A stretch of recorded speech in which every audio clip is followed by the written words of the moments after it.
ವೀಕ್ಷಕರೇ ನಮಸ್ಕಾರ. ಮಹಾಭಾರತ ಚರ್ಚಾ ಕಾರ್ಯಕ್ರಮಕ್ಕೆ ಸ್ವಾಗತ. ನಾನು ಸ್ಮಿತಾ ರಂಗನಾಥ್. 5 ರಾಜ್ಯಗಳ ಚುನಾವಣಾ ಫಲಿತಾಂಶ ಬಹುತೇಕ ಪ್ರಕಟವಾಗಿದೆ. ಅಧಿಕೃತ ಘೋಷಣೆ ಮಾತ್ರ ಬಾಕಿ ಉಳಿದಿದೆ.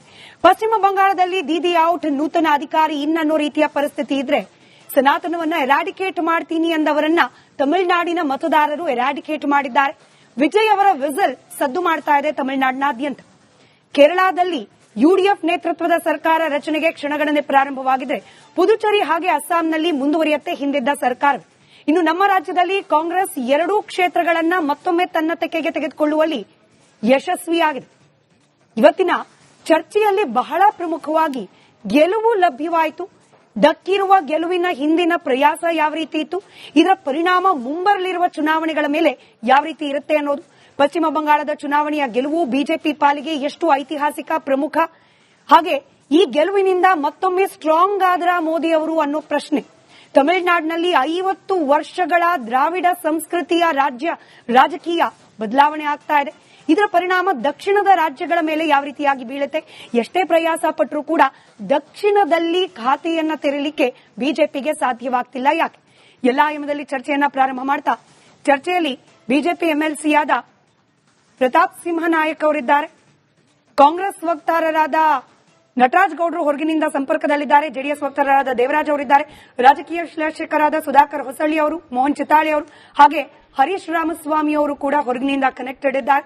ಹಾಗೆ ನಮ್ಮ ಜೊತೆಯಲ್ಲಿ ಯಡಳ್ಳಿ ಸರ್ ಕೂಡ ಇದ್ದಾರೆ. ನಮಸ್ಕಾರ, ಎಲ್ಲರಿಗೂ ಕಾರ್ಯಕ್ರಮಕ್ಕೆ ಸ್ವಾಗತ. ನಾನು ಬಿಜೆಪಿಯ ಎಂಎಲ್ಸಿ ಆದ ಪ್ರತಾಪ್ ಸಿಂಹ ನಾಯಕ್ ಸರ್ ಇಂದಾನೆ ಚರ್ಚೆಯನ್ನ ಪ್ರಾರಂಭ ಮಾಡ್ತಾ ಇದ್ದೀನಿ. ಸರ್, ಶ್ಯಾಮಾ ಪ್ರಸಾದ್ ಮುಖರ್ಜಿ ಅವರ ನೆಲ, ಬಿಜೆಪಿಯ ಫಾದರ್ ಫಿಗರ್, ಆದ್ರೆ ಈವರೆಗೂ ಕೂಡ ಆ ಕ್ಷೇತ್ರದಲ್ಲಿ, ಆ ನಾಡಿನಲ್ಲಿ, ಆ ರಾಜ್ಯದಲ್ಲಿ ಬಿಜೆಪಿಗೆ ಗೆಲುವು ಅನ್ನೋದು ಲಭ್ಯವಾಗಿರಲಿಲ್ಲ. ಇವತ್ತು ಈ ಗೆಲುವು ಸಂಭ್ರಮ ಎಷ್ಟಿದೆ ಅಂತ ಹೇಳಿ ನಾವು ಪ್ರಧಾನಿಯವರ ಮಾತಿನಲ್ಲೂ ಕೂಡ ಗಮನಿಸಿದ್ವಿ, ಪಕ್ಷದ ರಾಷ್ಟ್ರೀಯ ಅಧ್ಯಕ್ಷರ ಮಾತಲ್ಲೂ ಕೂಡ ಗಮನಿಸಿದ್ವಿ. ಆದ್ರೆ ಬಿಜೆಪಿ ಪಕ್ಷದ ಎಂಎಲ್ಸಿ ಆಗಿ, ನಾಯಕರಾಗಿ, ಒಬ್ಬ ಕಾರ್ಯಕರ್ತರಾಗಿ ನಿಮಗೆ ಗೆಲುವು ಎಷ್ಟು ಮುಖ್ಯ?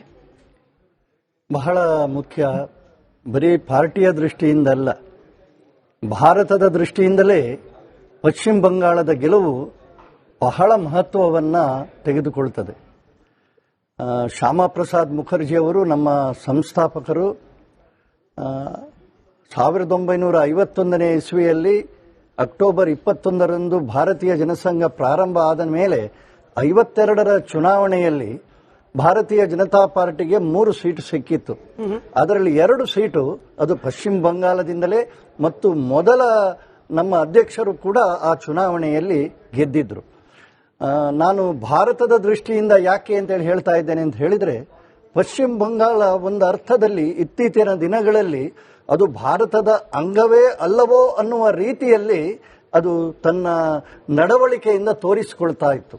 ಸಂವಿಧಾನದ ಬದ್ಧತೆಯ ಕೊರತೆ, ಎಲ್ಲ ರೀತಿಯ ಸಂಸ್ಥೆಗಳ ಮೇಲಿನ ಅದರ ಏನು ತಿರಸ್ಕಾರ, ನುಸುಳುಕೋರರಿಗೆ ಒಂದು ಬಹಳ ದೊಡ್ಡ ಆಶ್ರಯ ತಾಣವಾಗಿ ಇಡೀ ಭಾರತದಲ್ಲಿಯೇ ಒಂದು ರೀತಿಯ ಅಸ್ಥಿರತೆ ಬರುವಂತಹ, ನುಸುಳುಕೋರರಿಗೆ ಒಂದು ಚಟುವಟಿಕೆ ಮಾಡುವುದಕ್ಕೆ ಆಶ್ರಯ ಸ್ಥಾನವಾಗಿದ್ದಂತಹದ್ದು. ಅದು ಮಾತ್ರವಲ್ಲ, ಎಲ್ಲ ರೀತಿಯಿಂದಲೂ ಕೇಂದ್ರದ ಯಾವುದೇ ಕಾರ್ಯಕ್ರಮಗಳಿದ್ರೂ ಕೂಡ ಅದಕ್ಕೆ ಸರಿಯಾದ ರೀತಿಯಲ್ಲಿ ಮನ್ನಣೆ ಕೊಡದೆ, ಜನಸಾಮಾನ್ಯರ ದೃಷ್ಟಿಯಲ್ಲಿಯೂ ಒಂದು ರೀತಿಯಲ್ಲಿ ಅನ್ಯಾಯ ಮಾಡಿದಂತಹದ್ದು.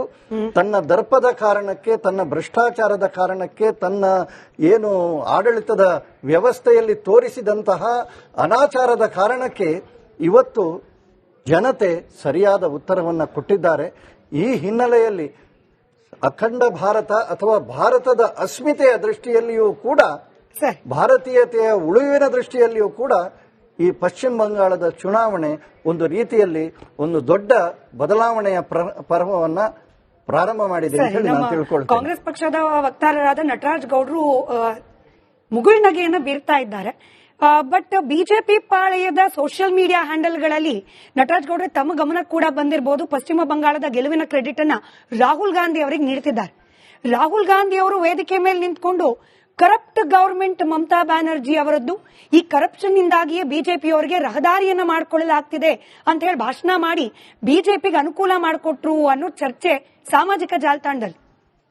ಇಲ್ಲ, ಈಗ ಟಿಎಂಸಿಗೆ ಜನ ಆಕ್ರೋಶ ಇತ್ತು, ಆಂಟಿ ಇನ್ಕಂಬನ್ಸಿ ಇತ್ತು, ಒಂದು ಆಲ್ಟರ್ನೇಟಿವ್ ಬೇಕಿತ್ತು. ಆಲ್ಟರ್ನೇಟಿವ್ ಕಾಂಗ್ರೆಸ್ ಆಗ್ಲಿಕ್ಕೆ ಸಾಧ್ಯ ಆಗಿಲ್ಲ, ಕಮ್ಯುನಿಸ್ಟ್ ಪಾರ್ಟಿಗಳು ಅಲ್ಲಿ ನೆಲೆ ಕಳ್ಕೊಂಡಿದೆ. ಹಾಗಾಗಿ ಬಿಜೆಪಿ ಕೋಮು ಧ್ರುವೀಕರಣ ಮಾಡಿ ಹಿಂದೂ ಮುಸ್ಲಿಂ ಸುಳ್ಳುಗಳನ್ನ ಹೇಳಿ ನುಸುಳುಕೋರು ಸುಳ್ಳುಗಳನ್ನ ಹೇಳಿ ಜನಗಳ ದಿಕ್ಕು ತಪ್ಪಿಸಿ ಯಾಮಾರಿಸಿ ಕೋಮು ಧ್ರುವೀಕರಣ ಮಾಡಿ ಗೆದ್ದಿದ್ದಾರೆ. ಆಮೇಲೆ ಅಲ್ಲಿಂದ man of the match Gyanesh Kumar ಕೂಡ ಮ್ಯಾನ್ ಆಫ್ ದಿ ಮ್ಯಾಚ್ ಇದ್ದಾರೆ. 27 ಲಕ್ಷ ಬದುಕಿರುವ ಅರ್ಹ ಭಾರತೀಯ ನಾಗರಿಕರನ್ನ ಮತದಾನ ಪಟ್ಟಿಯಿಂದ ಆಚೆಗೆಟ್ಟಿದ್ದಾರೆ. ಅದು ಇದೆಲ್ಲ ವಿಷಯಗಳಿದೆ. ಬಿಜೆಪಿ 294 ಕ್ಷೇತ್ರಗಳಲ್ಲಿ ತನ್ನ ಅಭ್ಯರ್ಥಿಗಳನ್ನ ಹಾಕಿತ್ತು. 28% ಇರ್ತಕ್ಕಂತಹ ಅಲ್ಪಸಂಖ್ಯಾತರಿಗೆ ಒಂದೇ ಒಂದು ಸೀಟ್ ಕೊಟ್ಟಿಲ್ಲ. ಅವರೆಲ್ಲ ಭಾರತೀಯರಲ್ವಾ? ಭಾರತೀಯತೆ ಅಂದ್ರೆ ಏನು? ಇವೆಲ್ಲ ಬಿಜೆಪಿಯ ಗೋಮುಖ ವ್ಯಾಘ್ರತನ ಅದು ಬಯಲಾಗ್ತಾ ಇದೆ. ಇದು ಟೆಂಪರರಿ. ಈ ಕೋಮು ಧ್ರುವೀಕರಣ ಈ ತರ ಆಟೋಟೋಪಗಳೆಲ್ಲ ಈ ದಶಕದಲ್ಲಿ ಆಗಿದೆ. ಇದು ಟೆಂಪರರಿ, ಇದು ಪರ್ಮನೆಂಟ್ ಆಗಿ ತರನೇ ಇರೋದಿಲ್ಲ. ಯಾಕಂದ್ರೆ ಯಾವಾಗ ಆಲ್ಟರ್ನೇಟಿವ್ ಪಾರ್ಟಿಗಳು ಇರೋದಿಲ್ಲ ಆ ಟೈಮಲ್ಲಿ ಇಂಥವ್ರು, ಯಾಕಂದ್ರೆ 75 ವರ್ಷ ಬೇಕಾಗಿತ್ತಾ? ಶ್ಯಾಮ್ ಪ್ರಕಾಶ್ ಮುಖರ್ಜಿ 1951 ಮಾಡಿದ್ರು. 75 ವರ್ಷ ಬೇಕಾಗಿತ್ತಾ ಬಿಜೆಪಿಯವರಿಗೆ? ಯಾಕಂದ್ರೆ ಬಿಜೆಪಿಯ ತತ್ವವನ್ನು ಯಾರು ಒಪ್ಪೋದಿಲ್ಲ. ಈಗ ಒಪ್ಪಿರೋದೇನು ಅದೇ ನಿಮ್ಗೆ ಆಲ್ಟರ್ನೇಟಿವ್ ಇರಲಿಲ್ಲ. ಒಂದು ಎರಡನೇ ಕೋಮು ಧ್ರುವೀಕರಣ. ಆಮೇಲೆ ನೋಡಿ, ಸುಳ್ಳುಗಳನ್ನ ಹೆಂಗೆ ಹೇಳ್ತಾರೆ. 12 ವರ್ಷಗಳಲ್ಲಿ 12,000 ನುಸುಳುಕೋರನ್ನ ಆಚೆ ಹಾಕಿಲ್ಲ ಇವರು. ಯುಪಿಎ ಸರ್ಕಾರ ಇದ್ದಾಗ 10 ವರ್ಷದಲ್ಲಿ 75,000 ನುಸುಳುಕೋರನ್ನ ಆಚೆ ಹಾಕಿದ್ವಿ. 12,000 ಹಾಕಿಲ್ಲ. ಇವರು ಸುಳ್ಳುಗಳನ್ನ ಸ್ಟೇಟ್ ಗವರ್ಮೆಂಟ್ ಕೂಡ ಅವ್ರ ಕೈಯಲ್ಲಿದೆ. ಇಲ್ಲ ಕೇಳಿ ಈಗ ಕೇಂದ್ರ ಸರ್ಕಾರ ನುಸುಳುಕೋರನ್ನ ಗುರುತಿಸಿ ಆಚೆ ಹಾಕೋದು, ಗಡಿ ರಕ್ಷಣೆ ಮಾಡೋದು, ನುಸುಳುಕೋರು ಬರ್ದಂಗೆ ಬಂದಿರೋನ ಆಚೆ ಹಾಕೋದಲ್ಲ ಗೃಹ ಸಚಿವರು ಕೇಂದ್ರ ಸರ್ಕಾರ. ಆದ್ರೆ ಇವರೆಲ್ಲ ತಾವು ಸುಳ್ಳುಗಳೇ ಪ್ರಚಾರಕರಿಗಾಗಿ ತುಂಬಾ ಸುಳ್ಳುಗಳನ್ನು ಹೇಳಿ ತಮ್ಮ ಘನತೆ, ತಮ್ಮ ಹುದ್ದೆ ಬಿಟ್ಟು ಮೋದಿ ತಮ್ಮ ಹುದ್ದೆಯ ಘನತೆ ಬಿಟ್ಟು ಎಷ್ಟು ಸುಳ್ಳುಗಳನ್ನು ಹೇಳ್ತಾ ಇದ್ದಾರೆ. ಈಗ ನಾವು ನೋಡಿ ಕೇಳಿದ್ವಿ, ನಾವು ಭಾಷಣ ಕೇಳಿದ್ವಿ ಅವ್ರದ್ದು. ಅಮಿತ್ ಶಾ ಎಷ್ಟು ಸುಳ್ಳುಗಳನ್ನ ಹೇಳ್ತಾ ಇದ್ದಾರೆ. ಏನೋ ಅರ್ಬನ್ ನಕ್ಸಲ್ ಅಂತೆ. ಯಾವ ಅರ್ಬನ್ ನಕ್ಸಲ್ ತಗೊಂಡೋಗಿ ಹಾಕಿ ಲಾಕಪ್ ಹಾಕಿ ಅವರೆಲ್ಲ ಕಾಂಗ್ರೆಸ್ ಆಶ್ರಯ ಕೊಡುತ್ತಂತೆ. ನಾಚಿಕೆ ಆಗ್ಬೇಕು. ಪ್ರಧಾನಮಂತ್ರಿ ಹುದ್ದೆಯ ಘನತೆ, ಅದರ ಗೌರವವನ್ನು ಹಾಳು ಮಾಡಿ ಪ್ರಚಾರಕರ ರೀತಿಯಲ್ಲಿ ಭಾಷಣ ಮಾಡೋದಿದೆಯಲ್ಲ, ಅದು ಇಟ್ಸ್ ತುಂಬಾ ಕೀಳ್ಮಟ್ಟದ ಬಿಜೆಪಿ ರಾಜಕಾರಣ ಮಾಡ್ತಾ ಇದೆ. ನೋಡಿ, ದಕ್ಷಿಣ ಭಾರತದಲ್ಲಿ ಅಟ್ಲೀಸ್ಟ್ ದಕ್ಷಿಣ ಭಾರತದಲ್ಲಿ ಈ ಬಿಜೆಪಿಯ ಏನು ಕೋಮು ಧ್ರುವೀಕರಣಕ್ಕೆ ಅವಕಾಶ ಕೊಟ್ಟಿಲ್ಲ ಅನ್ನೋದೇ ಒಂದು ಸಂತೋಷದ ವಿಷಯ ಆಗಿದೆ. ಉತ್ತರ ಭಾರತದಲ್ಲಿ ಆ ಕೌ ಬೆಲ್ಟು, ಹಿಂದಿ ಬೆಲ್ಟು ಅವರು ಒಂದಷ್ಟು ಜನ ಅವಕಾಶ ಕೊಟ್ಟಿದ್ದಾರೆ. ಈ ಪದಗಳನ್ನು ಬಳಕೆ ಮಾಡುವ ಮೂಲಕ ಇಲ್ಲ, ಸ್ಪಷ್ಟವಾದ ಮಾತು. ಅದರೊಳಗಿಂತ ಪದ ಅವಮಾನ ಅಲ್ಲ. ಕ್ಲಾರಿಫಿಕೇಶನ್ ಬೇಕಿತ್ತ, ಹಾಗ ಕೇಳಿದೆ ಅಷ್ಟೇ. ಅದು ಕೆಟ್ಟ ಪದ ಅಲ್ಲ. ಅದು ಅದನ್ನ ಸ್ಪಷ್ಟವಾಗಿ ಹೇಳ್ತಾ ಇದ್ದೀರಿ. ಅದೇನು ಕೌ ಬೆಲ್ಟ್ ಕ್ಲಾರಿಫಿಕೇಶನ್ ಬೇಕಿತ್ತು ಅಷ್ಟೇ. ನನ್ನ ಆಕ್ಷೇಪ ಏನಿಲ್ಲ. I just wanted clarity. ನಿಮ್ ಕ್ಲಾರಿಫಿಕೇಶನ್ ಅದೇ ಇರ್ಲಿ, ಪರವಾಗಿಲ್ಲ. ಬಟ್ ಟಿಎಂಸಿ ಅಲ್ಲಿಗೆ ಏನಂದ್ರೆ ಅಲ್ಲಿ ಕಮ್ಯುನಿಸ್ಟ್ ಆಳ್ವಿಕೆ ಆಯ್ತು, ಟಿಎಂಸಿ ಆಯ್ತು.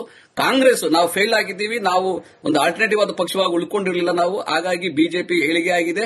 ಆಮೇಲೆ ಅವ್ರ ಸುಳ್ಳುಗಳನ್ನ ಇವತ್ತರ ಗೆದ್ದಿದ್ದಾರೆ, ನೋ ಪ್ರಾಬ್ಲಮ್. ಬಟ್ ಇನ್ಕ್ಲೂಸಿವ್ ಇರಬೇಕು, ಸಂವಿಧಾನಕ್ಕೆ ಗೌರವ ಕೊಡಬೇಕು. ಸಂವಿಧಾನಕ್ಕೆ ಗೌರವ ಕೊಡದ ಕೋಮು ಧ್ರುವೀಕರಣದ ಚುನಾವಣೆಯನ್ನು ಅವ್ರು ಮಾಡಿದ್ದಾರೆ. ಇದು ಟೆಂಪರರಿ ಆಗಬೇಕು. ಅದ್ ಬಿಟ್ರೆ ಇದೇನು ಶಾಶ್ವತ ಆಗಿರೋದಿಲ್ಲ. ಬಿಜೆಪಿ ಮರು ಎಲೆಕ್ಷನ್ ಆಗ್ಬೇಕು, ರೀ ಎಲೆಕ್ಷನ್ ಆಗ್ಬೇಕು ಅಂತ ಬಯಸ್ತಾ ಇದ್ದೀರಾ? ಶಾಶ್ವತ ಅಲ್ಲ.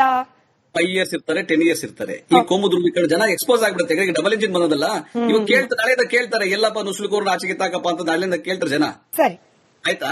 ಆಮೇಲೆ ಅಭಿವೃದ್ಧಿ ಕೊಡಪ್ಪ, ಜನಗಳು ಜಾಬ್ ಕೊಡಪ್ಪ ಅಂತ ನಾಳೆಯಿಂದ ಕೇಳ್ತಾರೆ. ಡಬಲ್ ಇಂಜಿನ್ ಸರ್ಕಾರ ಬಂದಿದೆ ಕೇಳ್ತಾರೆ. ಇವ್ರು ಬಣ್ಣ ಬಯಲಾಗೋದು ಅವಾಗ್ಲೇನೆ. Wait for it. ಅಲ್ಲಿ ತನಕ